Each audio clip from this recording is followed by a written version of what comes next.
If you ever look in the night skies, the entire Milky Way will appear as something very beautiful, but also something somewhat hazy. A kind of a luminous band of light, shaped by the light coming from billions of stars, thousands of light years away from us. And that's actually one of the reasons why ancients refer to this as the Milky Way. It just appeared as a kind of a milky substance, even though today we know that all of this light is formed by individual massive stars. But what we see in our telescopes, or what we see with our eyes, is just a fraction of the entire picture that our galaxy is producing. And for many years, I loved using this particular tool you can find in the description that kind of helps you imagine all of this without buying anything super expensive by just using your browser. This is a website known as Gleamoscope that allows us to view all of this in entirely new colors. For example, here's what the Milky Way looks like in the X-rays. And here's the same image, but now in the gamma rays. But if we go the other way, back to visible light and now to the infrared, the galaxy transforms once again. And as we keep increasing wavelengths more and more, first we see the microwaves, and then we see radio light. And so here we basically get to see the same image, but that looks entirely different because we're seeing it in very different wavelengths. And just as a side note, in case you're wondering who created this and why this was made, this is based on the free tool known as Gleamoscope that contains individual tiles of our galaxy, or the observations of our galaxy, produced by several different telescopes. And this was actually created as an educational tool in order to illustrate differences in celestial objects across various electromagnetic spectra. But it's really the radio spectra and radio observations that for the past few years have been improving more and more and have now reached a completely new level of resolution we've never had before. With this new GLEAM-X data, which is why this is called Gleamoscope, representing cutting edge of low-frequency radio mapping, allowing us to see everything in a galaxy in a completely new way. Here this is mostly based on the detailed frequencies of 72 to 231 MHz, and with all this produced by the telescope you see right here. And so, hello info person, this is Anton, and today I essentially wanted to discuss this new radio map that was just released a few days ago that finally shows us so much more about our own galaxy, uncovering new objects, new mysteries, and new secrets from the Milky Way, but I guess most importantly, basically making all of this easy to access and available to everyone everywhere, while also showing us the view of the Milky Way that was previously impossible for many years.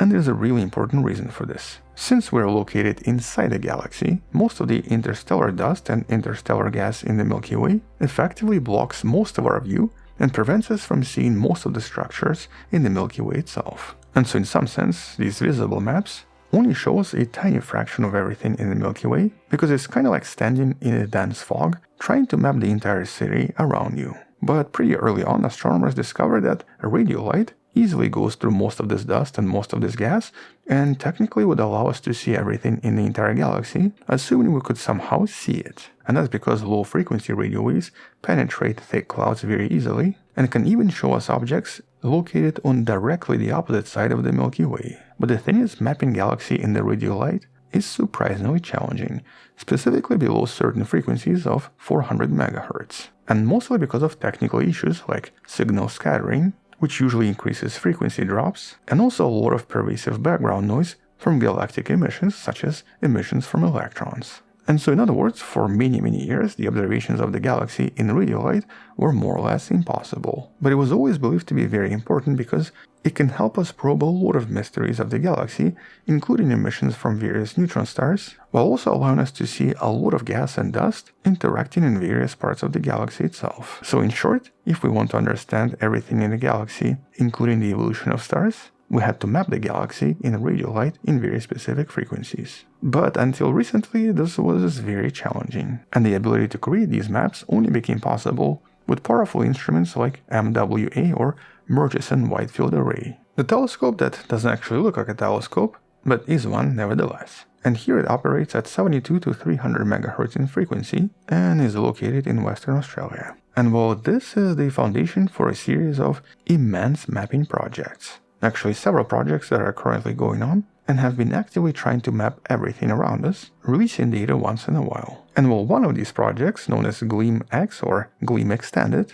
or the continuation of the original GLEAM mission that collected data between 2013 and 2014, has now once again released new data by employing a technique referred to as drift scan observing. This is basically where the telescope points toward a specific declination and takes 2-minute snapshots as the sky drifts above it. And it does this every single night, collecting various frequencies between 72 and 231 MHz. And this is mostly used to create 5 bands that will then produce various colors. This is actually why in this image you see that there are several colors from yellow to blue. And while creating these vast, high-quality radio maps is an enormous undertaking that relies on a lot of computing power, with this most recent map that involved data from 2 extensive GLEAM surveys, taking approximately 18 months to complete and nearly 40,000 computing hours. This was actually done on a supercomputer and was surprisingly done by a single person. This wonderful person, Silvia Mantovanini. And so for approximately 113 nights between 2018 and 2020, GLEAM-X gathered a lot of data covering pretty much the same portion of the night skies, but in this case producing much higher resolution because these observations were much more sensitive. But these observations can also be sometimes affected by the Earth's ionosphere, or basically the atmosphere of the planet, so here the astronomers had to account for some of these effects and correct some of the errors. And so after years and years of observations and processing, GLEAM-X image has now become the largest low-frequency radio color image of the entire Milky Way. This is the most accurate radio observation we have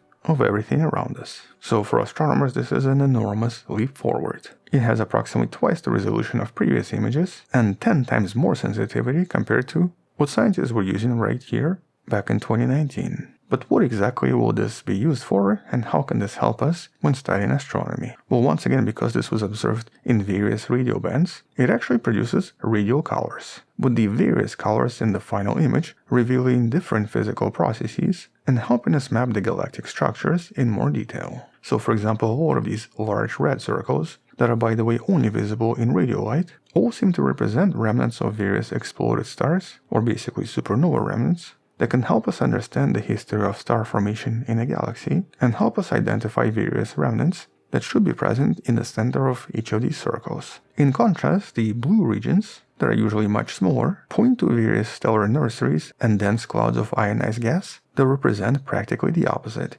regions of new star formation, very often containing a lot of baby stars that one day will also go supernova. And so here this visual distinction helps astronomers understand differences in cosmic landscapes in our galaxy and plot the stellar cycle that's happening in the Milky Way right now by literally seeing where these structures are located. And so basically here, following these supernova, a lot of this gas very likely returns and then forms these blue clumps, restarting the cycle once again. Now you can explore this map in your browser in one of the links in the description, but here by just zooming in you'll see how many more objects they found compared to previous radio maps that actually lacked all of this and where none of this was visible. Which of course reminds us that our galaxy, even today, is still actually kind of active. But on top of the stellar formation and stellar evolution, this also tells us a little bit more about pulsars, because in this case, this data also shows us the emissions from various neutron stars, and specifically pulsars that produce very steep radio spectra, whose brightness drops off quickly at higher frequencies. And in the past, trying to find them in the galaxy was not very easy, mostly because certain pulsars only produce low frequencies,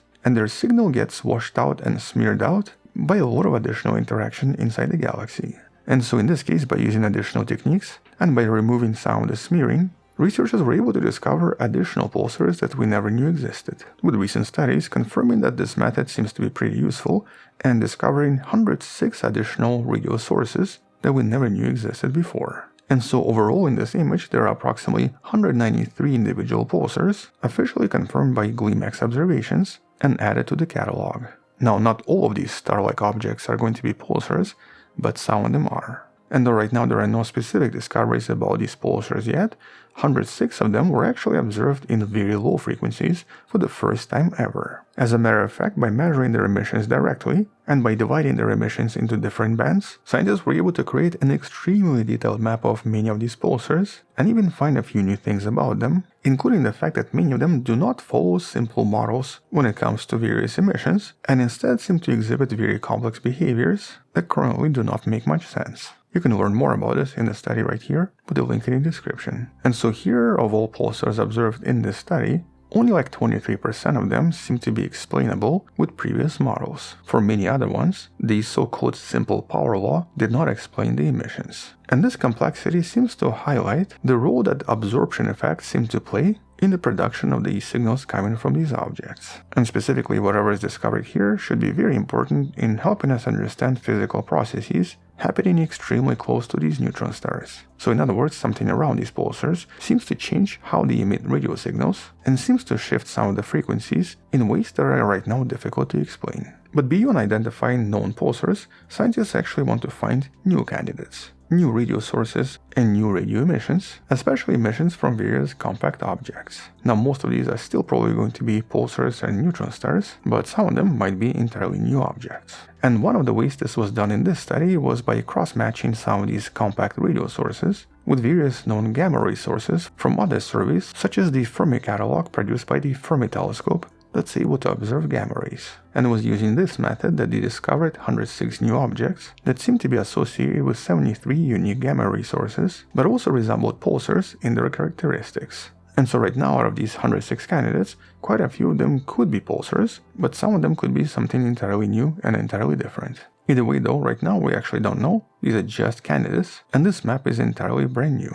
And so once again, a lot of these maps are super important for many of these astronomical projects and serve as a crucial reference point for many upcoming projects. And when it comes to radio maps, this is not the end either. As a matter of fact, in the next decade or so, we're hopefully going to get another map from a much more sensitive telescope referred to as Square Kilometre Array Observatory. This is also going to be in Western Australia and is going to start releasing data in the next few years. But even the data from this recent study, from the GLEAM study, is going to be absolutely vital for validating and calibrating the images coming from these new telescopes, which one day will help us see the universe in an entirely new way. And so by continuously mapping the universe in radio light, and specifically producing radio colors, or basically seeing the universe in different bands of radio light, one day we'll have even more insights into the entire stellar life cycle in our galaxy, which at the moment we already see as these blue nurseries where baby stars are born to various red circular remnants that are left behind once the stars go supernova, producing black holes and sometimes pulsars.